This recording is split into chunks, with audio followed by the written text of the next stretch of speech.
We're going to start with a Macabeo. Macabeo, okay. Something you don't see straight up, something that is usually blended, something that is one of the cava grapes. Cava grapes, yeah. Tarelo Parellada Macabeo, that is 100% Macabeo, all stainless steel. Do you have a... I sure do. A something to spit into? Yep.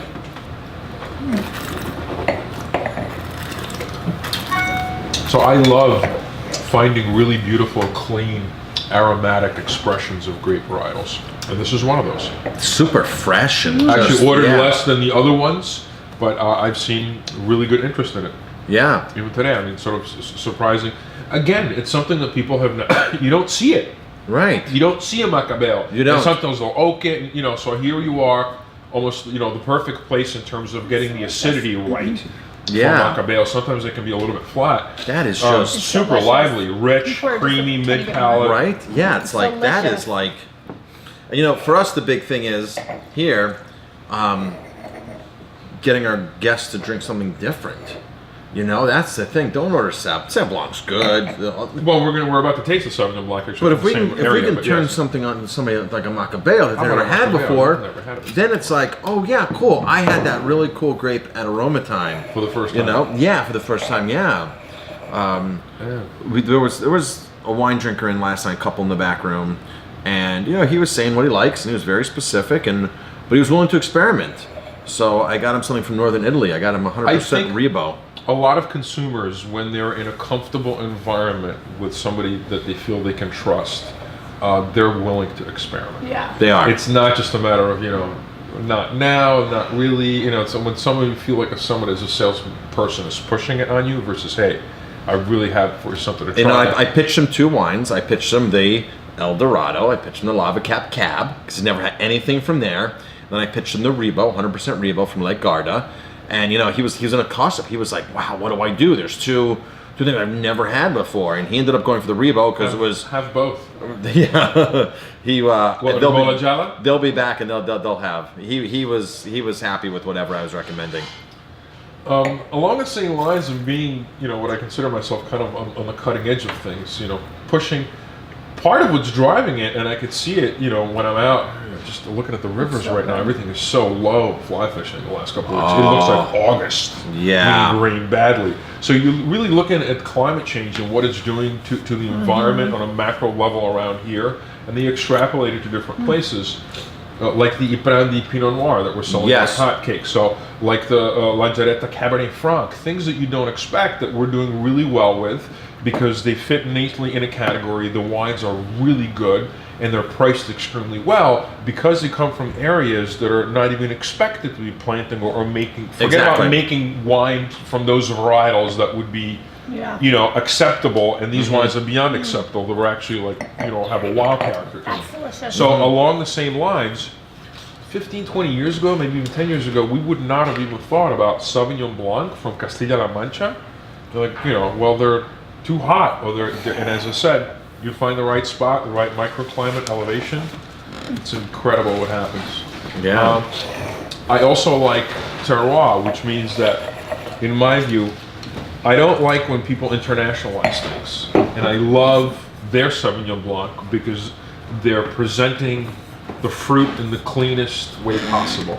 They didn't use Marlborough yeast to make it taste like New Zealand Sauvignon Blanc. Okay. There is no, you know, chichi de chat or cat piss to make it taste like it's, you know, Loire Valley. It's a really good, clean juice, citrus and kind of like honeydew. Just very simple but delicious. I also love the label. Yes. I love the label. It's so pretty. It's so fun. It's so pretty. It speaks by me. Well, you're gonna love the prices on this wine stuff.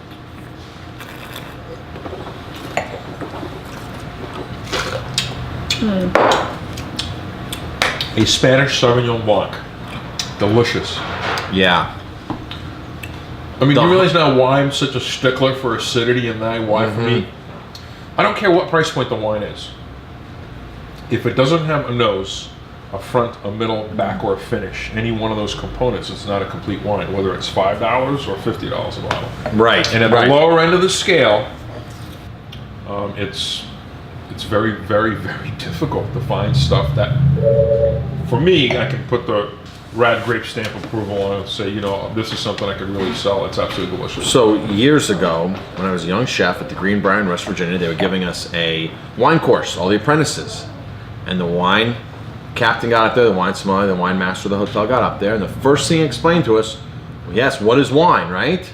And the correct answer he was looking for was fruit acid balance. That's what it is, fruit acid balance. He goes, it's a balance, fruit and acid. It's like a good plate. I mean, that is a rather oversimplified way of explaining to chefs who can equate with, you know. Yep. It's fruit What and that acid. means. It's fruit and acid is what wine is. That's This again, I mean, I had them out for the first week. I've already placed a reorder with a winery, and I've had to tell one restaurant group in Manhattan to hold it because they wanted to go with 5 restaurants off the bat. I already have several pouring it. wow. Sarah Beth's. I said, you can do one for now too. I said, I can't do all 5. I said, I don't have enough Wow. wine. I need to order more. I That is brought in fantastic. wine, so, and it's not the only one. So across the board, I've had just great representation. That is of wines. fantastic. Awesome. You bring something really good at a great price point. And those are price points that I've really never had before.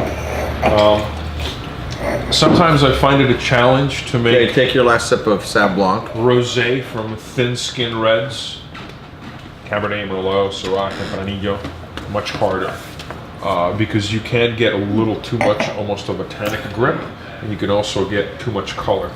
So 24 to 48 hours and kind of finding where the medium is perfect. Okay. Oh, it's gorgeous. All of my rosés are part of the brosé category. Hashtag brosé. Rosé. B-R-O-S-E. Yes, because I feel that so many men are, I don't know, afraid of, intimidated by. They are. Think it's sissy. So whether it's my Provençal rosé or the Del Rio or this, has enough structure and mint palate and grip and length that you could literally have it with short ribs off the grill if you want. Still super refreshing, still wonderful. This is kind of like a strawberry raspberry soup.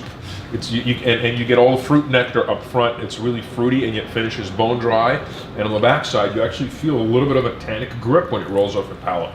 You know, you can feel a little bit of that tempranillo from the skins that, you know, leached in there. That is really good.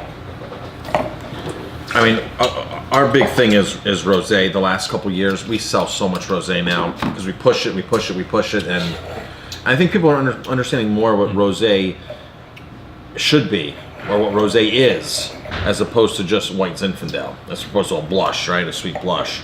I mean, we used to, if we bought 1 case of rosé years ago, we'd always have 6 bottles It's a left over completely- by the next vintage. No, it's a completely Now different it's- category than it was 2-3 years ago, 5 years ago, 10 years ago. You know, Last way year, different. Last year we went through 10 cases of rosé by the glass, so it's a totally different game. So the nose in this is great. I mean, Delicious. By the way, I've taken these wines out the second day. They Okay. more than last. They're actually even tastier. They retain all of their structure. Being screw. I'm gonna get a screw touch caps more. doesn't- This is doesn't hurt. that you. nose is just. And I also like, you know, it's got a little bit of grip on the backside. You know, you can literally have it with a burger, which I This- did actually yesterday. I worked with Danny Mantle from Lava Cap Winery, the national Okay. sales manager in Manhattan. Okay. And we had lunch at one of my little accounts, Daddy O's.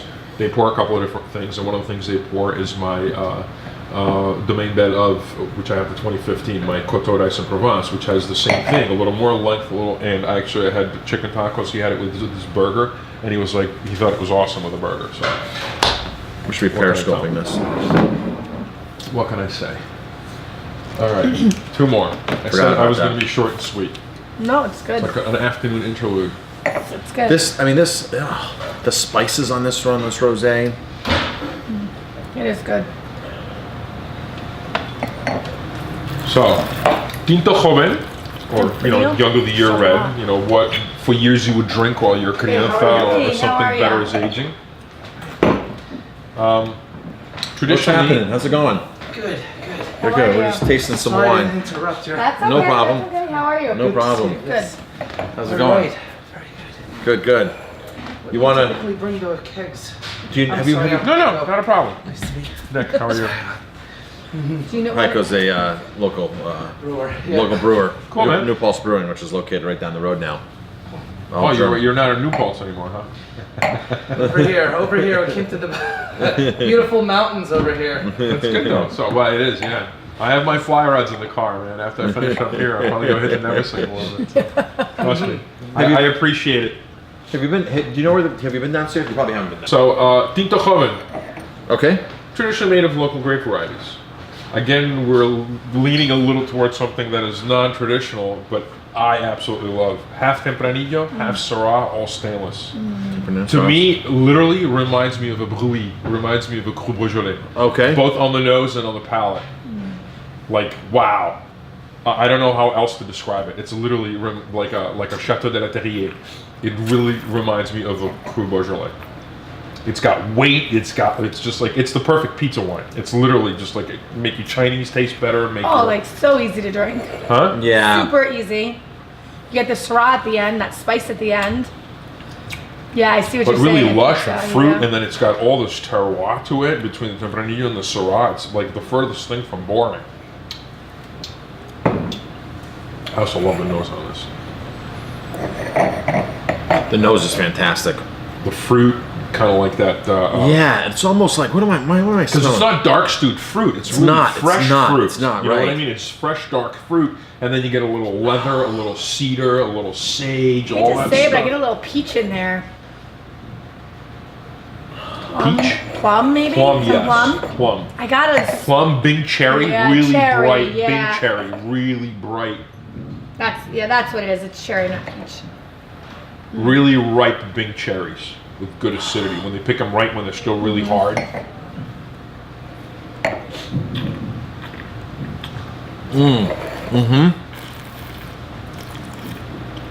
Because it's medium body fruit, it's not heavy fruit. And then you get a little bit of that, and the tannic grip you can feel, but it's very soft. It's like a nice tart Very cherry. firm. It is a tart cherry. Tart cherry. It's Yep. like a cherry tart. Cherry tart. And you can chill it a little bit for the summer. That's why it reminds me of like a Beaujolais. It's literally just, it's lightly chillable red that just, you can drink it this way or chill it and it's just delicious. That is fantastic. I mean, you chill it, you may end up getting more peach out of it. I don't know. You know, it's just one of those things. Yeah, I got Yeah. a little peach at first, but then when I said plum and then cherry, it really kind of just jumped out.